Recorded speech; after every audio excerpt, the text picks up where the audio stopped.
Sa ngalan ng Ama, ng Anak at Espiritu Santo. Amen. Tayo ngayon ay nasa ika-3 linggo ng taon at tayo inaanyayahan ng ating Panginoon na makiisa sa Kanya upang ang paghahari niya ay mapasa ating buhay. Sumayin niyo ang Panginoon. At sumainyo rin. Ang pagbasa ng Banal na Ebanghelyo ayon kay San Marcos. Luwalhati sa iyo, Panginoon. Pagkatapos dakpin si Juan, si Jesus ay nagtungo sa Galilea at ipinangaral ang mabuting balita mula sa Diyos. Dumating na ang takdang panahon at palapit na ang paghahari ng Diyos. Pagsisihan ninyo talikdan ang inyong mga kasalanan at maniwala kayo sa mabuting balitang ito. Samantalang naglalakad si Jesus sa tabi ng lawa ng Galilea, nakita niya ang mga magkapatid na Simon at Andres na naghahagis ng lambat. Sila ay mga isda.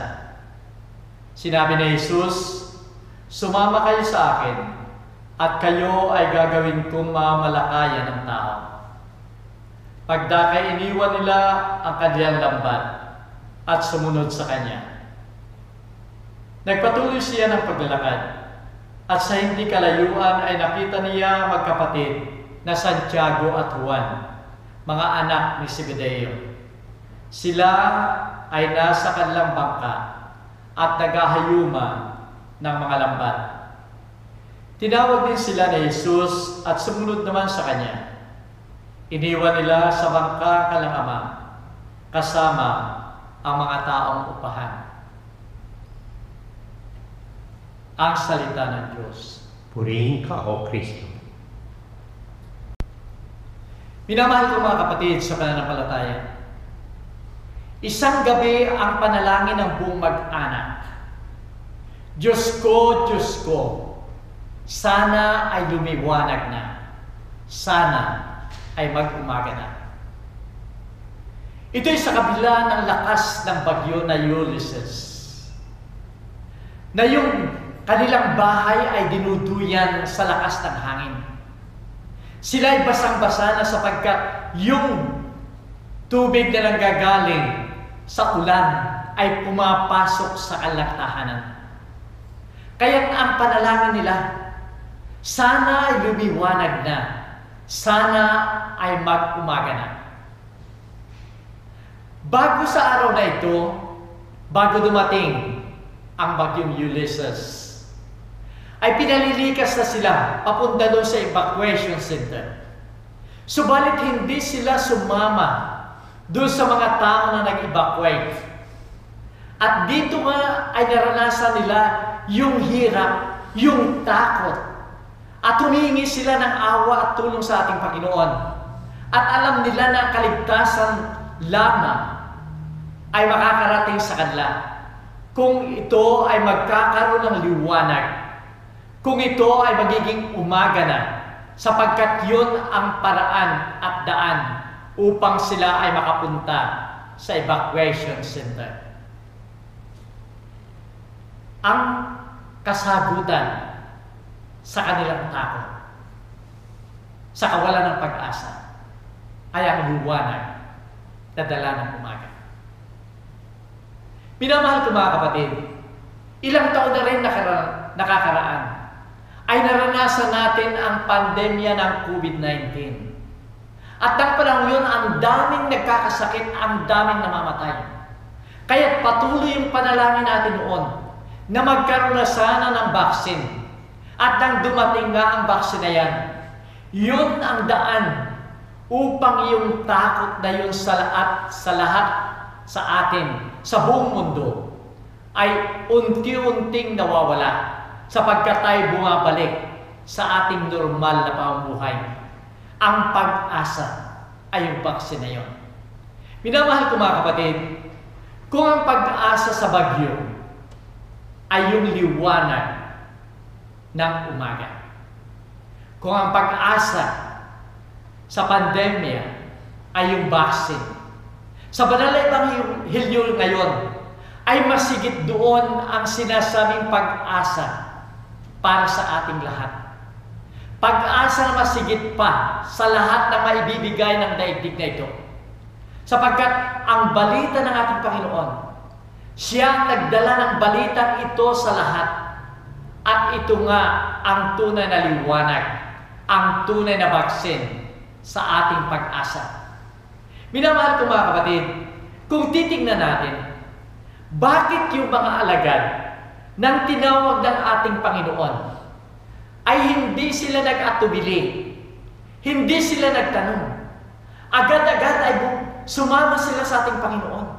Iniwan nila yung kanilang ama, iniwan nila yung kanilang mga lampat, at doon ay sumama agad sa ating Panginoon. Bakit hindi sila nagtanong? Bakit hindi sila nag-atubili? Minamahal ko mga kapatid, sapagkat ang dalang balita ng ating Panginoon ay tunay. Ito yung liwanag na hinihintay na natin. Sapagkat sa panahon ng noon ng ating Panginoon, yung mga tao, yung mga piling bayan ng Diyos ay naghihirap. Kung bibigyan kayo ng background ng buhay ng mga Israelita noong panahon yun, sila ay sinakop ng mga Romano. At marami sa kanila ang naapi. Marami sa kanila mga slaves. Marami sa kanila pinahihirapan. Naroon lahat ang pahirap. Kaya't nagnanais sila pasimula pa sa Old Testament ay nangarap na ang tao ng tunay na kaligtasan. At alam nila na yung kaligtasan yan ay darating sa kanila upang magbigay sa kanila ng tunay na kapayapaan, ng tunay na kaligayahan. At dito nga sa balita ng ating Panginoon, sinasabi sa banal na ebanghelyo ngayon, dumating na ang takdang panahon. Malapit na ang paghahari ng Diyos. Magsisi kayo sa inyong mga kasalanan at talikdan ito at maniwala kayo sa mabuting balitang ito. Ito na yung pinakamagandang balita na maaaring mapakinggan ng mga tao ng panahon yon. Mga taong naghihirap, mga taong inaapi, mga tao na sa kabila ng lahat ng kanilang pagsikap ay nasa ibaba pa rin. At lalong higit na makita nila ang ating Panginoon, na yung aral ng ating Panginoon ay sinasabuhay niya. Alam nila na ang ating Panginoon ang siyang tunay na makapagbibigay, sapagkat yung kanyang balita ng kaligtasan ay naririto. Totoo nga na sila nagsasabi, subalit ang sinasabi ng ating Panginoon, ang paghahari ng Diyos ay nasa Kanya, na ang paghahari ng Diyos na ito ay para sa lahat. Mayaman ka man, mahirap ka man, makapangyarihan ka man, o ikaw ay ordinaryong tao, nasa iyo pa rin ang kaligtasan, nasa iyo pa rin ang paghahari ng Diyos. Ito ay taliwas doon sa paniniwala ng mga eskriba at mga Pariseo, na ang akala nila, yung mga makasalanan o yung hindi sumusunod sa ating Panginoon ay walang karapatan sa kaharian ng ating Panginoon. Ang akala nila, dahil sila ang may kaalaman, sila ang namumuno ng simbahan, sila ang naroon sa harapan ng simbahan, akala nila monopolize na nila ang kaligtasan ng ating Panginoon. Subalit ang pangangaral ng ating Panginoon, ito ay para sa lahat. At ito'y napakagandang balita. Ito ang tunay na liwanag. Ito ang tunay na baksin sa lahat ng panahon yon. Lalo na na mapakinggan nila na yung inaanyayahan ng ating Panginoon upang maging alagad niya ay mga ordinaryong mga tao, mga mahihirap na tao, mangingisda, at sila ay inaanyayahan ng ating Panginoon. At napakaganda ng kanyang paanyaya, napakasimple, subalit napakahalaga. Sumunod kayo sa akin at gagawin ko kayong mamalakaya ng mga tao. Ito'y para sa lahat. Hindi lamang doon sa mga alagad na yun, kundi tayong lahat ay inaanyayahan ng ating Panginoon. Inaanyayahan tayo maging mamalakaya ng tao. Na ang ibig sabihin, dapat yung mabuting balita ng ating Panginoon ay maibahagi rin natin sa ibang mga tao. At ito'y napakahalaga sa atin, lalong-lalo na kung tayo ay may problema sa buhay. Kung tayo ay may mga sakit at naghihirap, ang liwanag na ibinibigay ng kaharian ng Diyos ay nasa atin. Kung tayo ay paghaharian ng ating Panginoon, ang lahat ng ito ay magbibigay sa atin ng katugunan. Ang lahat ng ito ay magbibigay sa atin ng lakas upang paglabanan natin ang lahat ng ito upang tayo ay makarating sa kaharian ng ating Panginoon. Minamahal ko mga kapatid, sa pagsasabi sa atin na tayo ay mamalakayan ng tao, dapat lamang yung mga tao naghihirap sa ating paligid. Sila man ay naghihirap dahil wala silang makain o may mga pangailangan na wala sila, ay dapat nating tulungan at bigyan. Kung may mga tao naghihirap ang kalakaluban dahil sa mga relasyon nila sa buhay, o kung minsan ay dahil sa atin, tayo ang magbigay sa kanila ng pag-asa. Kung may mga tao na nangangailangan ng tulong, dapat nating tulungan sila. Kung may mga tao na inaapi, dapat yung balita ng ating Panginoon ang ibigay natin sa kanila. Minamahal ko mga kapatid, ito'y ginawa ng ating Panginoon sa lahat ng kapanahunan niya. At ito ang isinasabi niya, na ibahagi natin ang mabuting balita. Subalit ang challenge sa atin, minamahal ko mga kapatid, dapat sa atin magsimula yung susi ng pagiging mamalakayan. Ang susing ito ay yung pagsisihan ang ating mga kasalanan, talikdan ang mga kasalanan, at tayo magbalik loob sa ating Panginoon.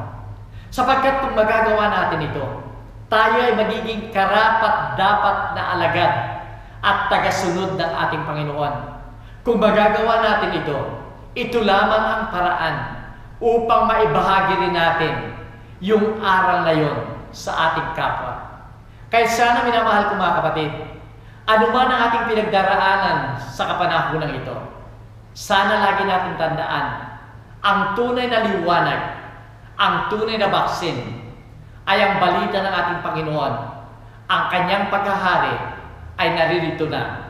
At kung tayo pinaghaharian ng ating Panginoon, tayong lahat ay mabubuhay. Tayong lahat ay maliligtas. Tayong lahat ay magkakaroon ng kapayapaan. Sumayin niyo ang Panginoon. At sumayin niyo rin. Minamahal ko mga kapatid, ang tunay na paghahari ng Diyos sa ating buhay ang magbibigay sa atin ng tunay na kaganapan. Tayo ay magtiwala sa Kanya. Tayo ay laging lumapit sa Kanya. At naway magpalain kayo ng makapangyarihang Diyos, Ama, Anak, at Espiritu Santo. Amen. Pumayag na ito kaya. Salamat sa Diyos.